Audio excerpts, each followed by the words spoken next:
Nós vamos agora ao segundo episódio da nossa série especial em comemoração ao aniversário de 469 anos da nossa querida cidade de São Paulo. Hoje você vai ver com o repórter Alain Ribeiro que antes mesmo da fundação da cidade, os indígenas já viviam nessas terras. Veja a reportagem especial. São Paulo que amanhece trabalhando.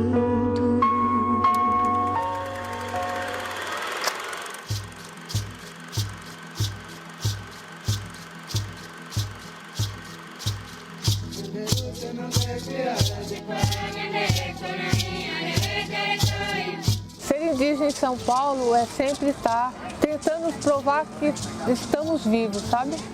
São Paulo foi fundada em 1554, mas antes disso, essas terras já tinham seus moradores, os indígenas. Mas a maior metrópole do país parece esquecer daqueles que foram os primeiros a habitar esse espaço. Aqui na cidade de São Paulo, a gente tem algumas realidades dos povos indígenas, né?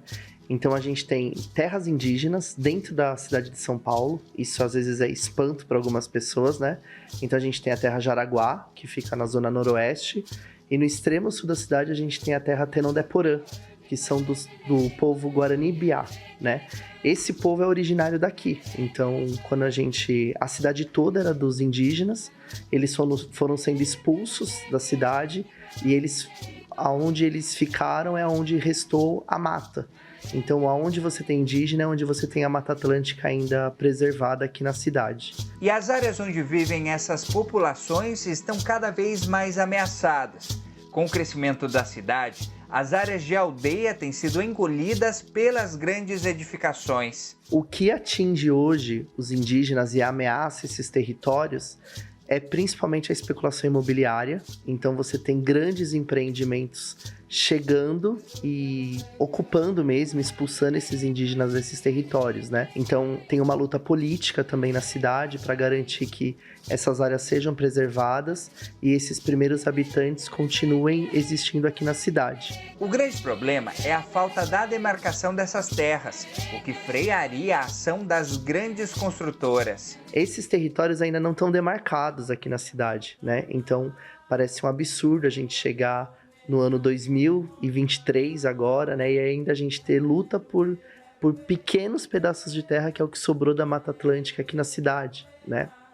Então, eu acho que o papel do CIMI, o papel da igreja aqui em São Paulo, é principalmente o apoio para que esses povos existam, continuem resistindo a cidade que chega até essas aldeias que ainda existem hoje aqui.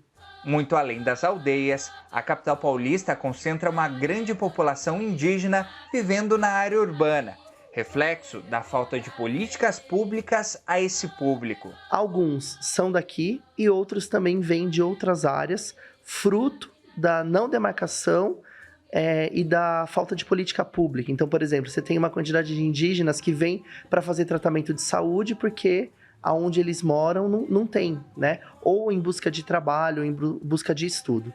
O último censo aponta para 40 mil indígenas na cidade de São Paulo. Então, São Paulo é a terceira cidade do país com mais indígenas, com uma quantidade maior de indígenas, né? Então, esse é um outro elemento. Eu falei da questão dos indígenas que estão nas terras, mas a gente também tem indígenas morando na cidade, organizados também. Então, eu acho que é importante a gente citar, ali na região do Morumbi, no Real Parque, a gente tem uma comunidade Pancararu com mais de 250 famílias vivendo de forma tradicional, mas em predinhos de conjunto habitacional. E a desigualdade social ocasionada pela pandemia também atingiu os indígenas da cidade de São Paulo. Tem um desafio também que o CIMI está muito preocupado, que apareceu no último levantamento que foi feito da população de rua, que são indígenas em situação de rua. E é muito triste, né? A gente achar que os indígenas estão na aldeia e o que leva um indígena que tem sua cultura, que está no seu território, ele é daqui ir parar na rua, né?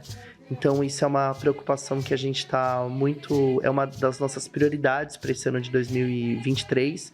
A gente também começar a pensar a cidade e olhar para essa população que está vivendo também essa realidade gritante da cidade, que é a população de rua, esse olhar para os indígenas que estão nessa condição. Mais de 200 indígenas falaram que são indígenas e estão em situação de rua, né? E para São Paulo do amanhã, a do futuro, o que mais se espera é que aqueles povos que no início da história ajudaram a erguer essa cidade possam ser respeitados. A população indígena ela tem direito a ter saúde, principalmente, e educação diferenciada.